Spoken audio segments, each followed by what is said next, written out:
Audio Jungle.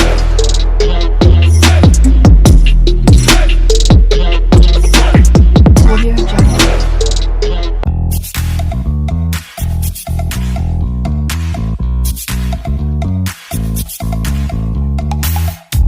You show up. My dear friends, यदि तुम्हें कोई रिजेक्ट करता है तो टेंशन नहीं लेने का, क्योंकि अक्सर लोग महंगी चीज़ों को रिजेक्ट करते हैं और सस्ती चीज़ों को एक्सेप्ट करते हैं।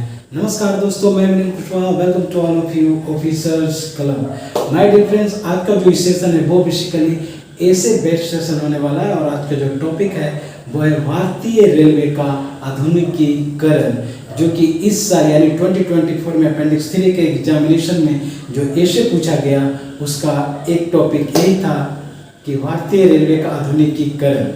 तो आज के इस सेशन में बेसिकली हम लोग समझेंगे कि एक ऐसे को किस प्रकार से उसका ड्राफ्टिंग किया जाता है, किस प्रकार से एलाबोरेट किया जाता है, उसका बिगिनिंग क्या होता है, एंडिंग क्या होता है, ताकि हम ज़्यादा से ज़्यादा मार्क्स सिक्योर कर पाए एग्ज़ाम में। आई होप आप वीडियो में स्टार्ट टू एंड बने रहिएगा और देखते हैं कि इसमें ऐसे को किस तरह से एक अच्छी तरह से ड्राफ्टिंग करने पर एक अच्छा मार्क्स आप पा सकते हैं। तो माय डियर फ्रेंड, वीडियो में स्टार्ट टू एंड बने रहिए और यदि आप इस चैनल पर नए हैं तो just subscribe this channel, because इस चैनल पर आपको हर अपडेटेड से अपडेट किया जाता है। तो my dear friend, don't kill the time and let's begin. Dear friends, let's begin. देखते हैं इसमें कि किस तरह से किसी भी टॉपिक का जो ऐसे है वो लिखा जाता है। तो सबसे पहले देखिए, यहाँ पर एक बहुत ही खूबसूरत सा हेडिंग बनाया गया है, भारतीय रेलवे का आधुनिकीकरण और डिजिटलीकरण, या इसको टॉपिक को ये भी नाम दिया जा सकता है कि भारतीय रेलवे का बदलता स्वरूप। टॉपिक आपका जो भी रहे, भारतीय रेलवे का बदलता स्वरूप रहे, या भारतीय रेलवे का आधुनिकीकरण रहे, या भारतीय रेलवे का डिजिटलीकरण रहे, आपको ऐसे कैसे लिखना है। देखिए, एक दौर वो भी था जब लोग बैलगाड़ी और टांगे से लंबी दूरी तय करते थे। देखिए, स्टार्टिंग इस तरह से होना चाहिए ना कि डायरेक्ट रेलवे पर मत चले जाइए कि रेलवे है, रेलवे वो है, रेलवे का विकास ऐसे हुआ। स्टार्टिंग हमेशा एक कहानी के तौर पर होना चाहिए। मैं ऐसे लिखने का तात्पर्य यही है कि जब कोई उसको पढ़े तो बस उसको बांध कर रखना चाहिए, और आपका जो एक सेंटेंस के बाद दूसरा जो सेंटेंस होना चाहिए वो बिल्कुल एक दूसरे से कनेक्ट होना चाहिए। कनेक्टिविटी ज़रूरी है। जितना ज़्यादा कनेक्टिविटी होगा सेंटेंसेज में, उतना ही आपका ऐसे इंटरेस्टिंग होगा और उतना ही आपको ज़्यादा मार्क्स मिलेंगे। ठीक है, मैं अपने अपेंडिक्स 3 के एग्ज़ाम में आशा करता हूँ कि बहुत ही अच्छा मार्क्स दिया गया होगा, तभी इतने अच्छे मार्क्स आए हैं मेरे अपेंडिक्स 3 के एग्ज़ाम में। तो देखिए, एक दौर वो भी था जब लोग बैलगाड़ी और टांगे से लंबी दूरियां तय करते थे, जिनमें दिन और हफ्ते लग जाते थे, और एक आज का दौर है जब लोग बुलेट ट्रेन की रफ्तार की ख्वाब संजोए हैं। इतिहास के पन्नों को जैसे ही पलटा जाए तो बैल और घोड़ों की जगह पहले तो स्टीम इंजन, फिर कोयले, डीजल, इलेक्ट्रिक ने ली। यानी जहाँ पर बैलगाड़ी से सफ़र हो रहा था, धीरे धीरे जब विकास हुआ तो स्टीम इंजन आई, उसके बाद फिर स्टीम इंजन के बाद कोयले से चलने वाली रेलगाड़ी का विकास हुआ, फिर डीजल से चलने वाले, फिर इलेक्ट्रिक उसकी जगह ले ली, यानी इलेक्ट्रिक ट्रेन उसकी जगह ले ली। ठीक है, और अब भविष्य में इनकी जगह मैग्नेटिक लेविटेशन वाली ट्रेन लेगी। यानी मैग्नेटिक लेविटेशन वाली ट्रेन मतलब बुलेट ट्रेन की बात हो रही है। ठीक है, आज रेलवे आधुनिकीकरण, डिजिटलीकरण और स्वच्छता की ओर तेज़ी से बढ़ रही है।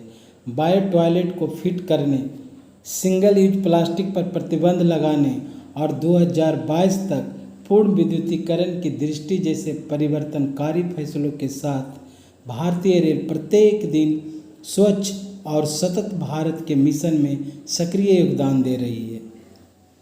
देखिए, पहले इंट्रो दिए, उसके बाद फिर अब यहाँ से हम लोग लिखना शुरू किए रेलवे के आधुनिकीकरण और डिजिटलीकरण, उसकी स्वच्छता की ओर बताना शुरू किए। ठीक है, चलिए अब कुछ इसका इंट्रो देंगे। अब यहाँ पर से इसका इंट्रो हम लिखना शुरू करेंगे कि भारतीय रेलवे एशिया की सबसे बड़ी तथा विश्व के दूसरे स्थान की महत्वपूर्ण रेल प्रणाली हो गई है। भारतीय रेल मार्गों की लंबाई में लगातार वृद्धि हो रही है। वर्ष 1950 से 51 में रेल मार्गों की लंबाई जहां 53,596 किलोमीटर थी, जो वर्तमान समय में 68,426 किलोमीटर हो गई है। माय डियर फ्रेंड, देखिए यहाँ पर पुराने डाटा के साथ नए डाटा को रिलेट किया गया है। नए डाटा को यहाँ पर समावेशन किया गया ताकि एक अपडेशन जो होना है वो बहुत ही जरूरी। इसलिए मैं कहता हूँ कि यदि इस चैनल को आप सब्सक्राइब नहीं किए तो just subscribe this channel, because इस चैनल पर आपको हर अपडेटेड से अपडेट किया जाता है। आगे बढ़ते हैं कि प्रशासनिक एवं संचालन की सुविधा की दृष्टि से भारतीय रेल को 18 रेल जोनों में बांटा गया है।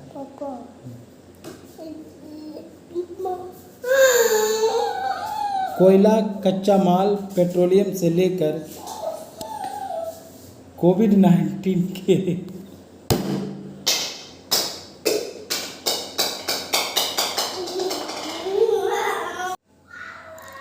18 रेल जोनों में बांटा गया है। कोयला, कच्चा माल, पेट्रोलियम से लेकर कोविड-19 के दौर में ऑक्सीजन भी भारतीय रेल देश के कोने कोने तक पहुंचाई। ठीक है, देखिए हर एक सेंटेंस एक दूसरे से जुड़ा हुआ है। पहली भारतीय रेल 16 अप्रैल 1853 में चली थी। भारत में रेल की शुरुआत अंग्रेजों ने प्रशासनिक सुविधाओं के लिए की थी, लेकिन धीरे धीरे यह ट्रांसपोर्ट के मुख्य साधन बन गई। माय डियर फ्रेंड्स, मैं एक बात और बता देता हूँ। अपेंडिक्स 3A 2024 के एग्जामिनेशन में ये टॉपिक आया था और इस टॉपिक को मैं बखूबी एग्ज़ाम में लिखा हूँ और बहुत ही अच्छे ढंग से लिखा हूँ। जिस तरह से आपके सामने परोसा जा रहा है, बस बिल्कुल यही पैटर्न, यही शब्द थे, यही अपडेशन थे जो भी इसमें अपडेट किया गया है, सारा चीज़ यही था। ठीक है, चलिए आगे बढ़ते हैं कि अभी हम लोग यहाँ ने देखा कि थोड़े थोड़े इंट्रो डाले रेलवे का। अब इसके आगे की चलेंगे कि इन 71 सालों में भारतीय इतिहास में भारतीय ट्रेनों का न सिर्फ विस्तार हुआ बल्कि कई तरह की ट्रेनों की शुरुआत हुई। जैसे पहला नंबर में देंगे, क्या शुरुआत हुई? तो बिजली से चलने वाली ट्रेनों के आने के बाद स्पीड में, यानी उसकी ट्रेन की गति में भी काफ़ी बढ़त देखी गई। सबसे पहले रेलवे ने तेज दौड़ने वाली ट्रेनों में राजधानी एक्सप्रेस को पटरी पर उतारा, जिसकी स्पीड 140 किलोमीटर प्रति घंटा है। ठीक है, आगे बढ़ते चलेंगे इसी तरह से, हर एक सेंटेंस को एक दूसरे से जोड़ते चलेंगे। उसके बाद शताब्दी एक्सप्रेस, जिसकी स्पीड 130 किलोमीटर प्रति घंटा है। और नेक्स्ट, आज भारत की सबसे तेज ट्रेन वंदे भारत, जो 180 किलोमीटर प्रति घंटा की स्पीड से दौड़ती है। फिर अगला पॉइंट, इसके बाद गतिमान एक्सप्रेस, जिसके स्पीड 160 किलोमीटर प्रति घंटा है।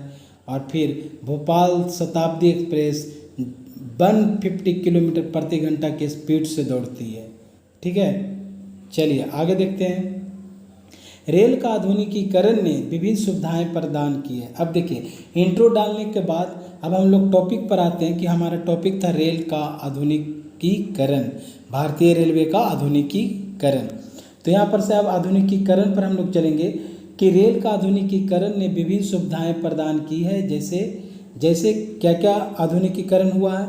जैसे तेज़ी से गति, आरामदायक सीट, ऑनलाइन बुकिंग, सुरक्षित यात्रा और बहुत कुछ।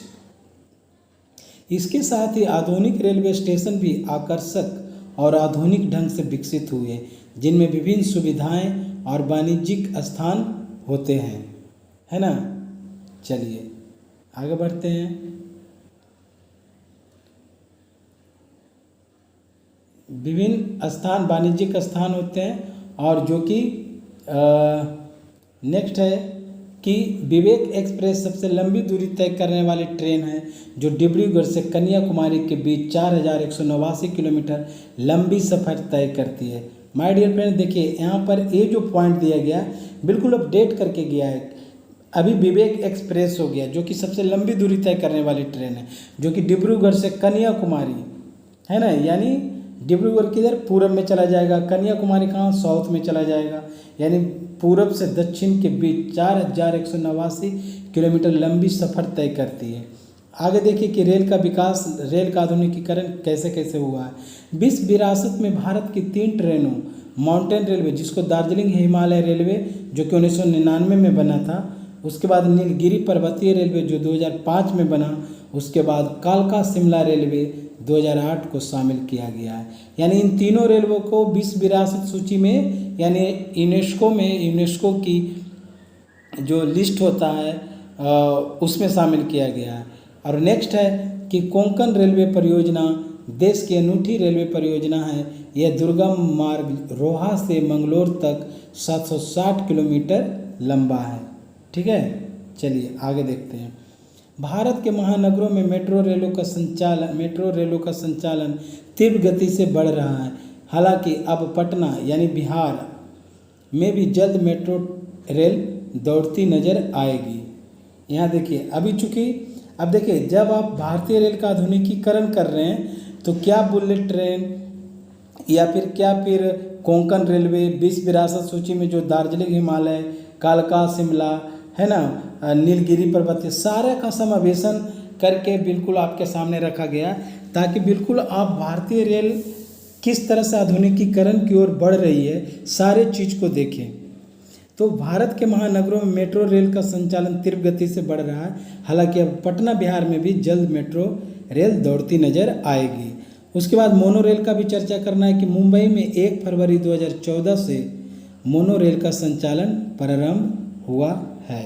ठीक है, चलिए नेक्स्ट पॉइंट देखते हैं कि भारत में अभी ऐसी कोई भी ट्रेन नहीं है जो हाई स्पीड 200 किलोमीटर प्रति घंटा की कैटेगरी में आता हो। इसी के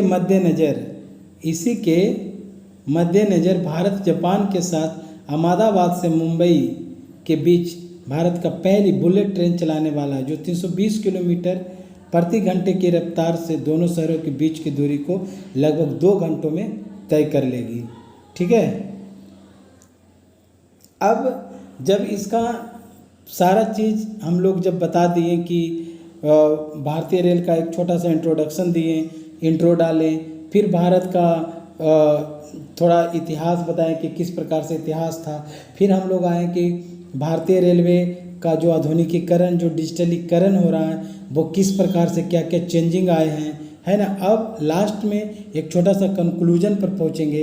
एक कंक्लूजन देना है कि भारतीय रेलवे का आधुनिकीकरण न केवल बुनियादी ढांचे के विकास का मामला है बल्कि राष्ट्रीय गौरव और आकांक्षा का भी मामला है।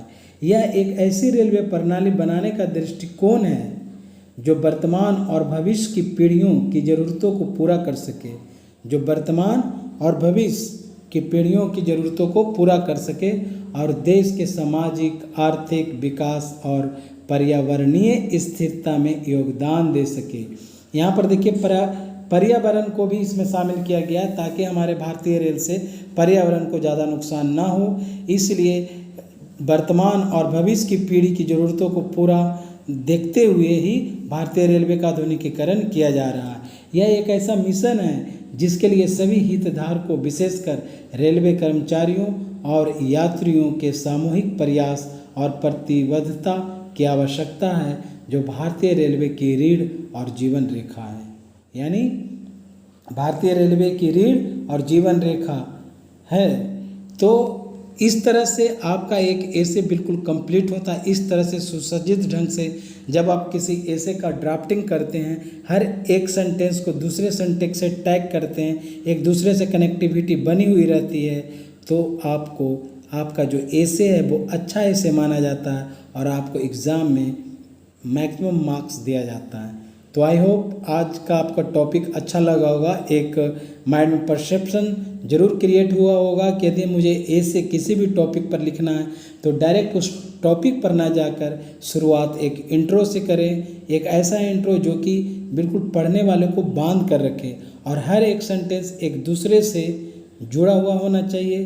तीसरी बात, जो भी अपडेशन किया गया है, टॉपिक चाहे जो भी हो, उस अपडेशन को आप अपने ऐसे में ज़रूर शामिल कीजिए, तब आपका एक जो ऐसे है एक अच्छा ऐसे माना जाता है।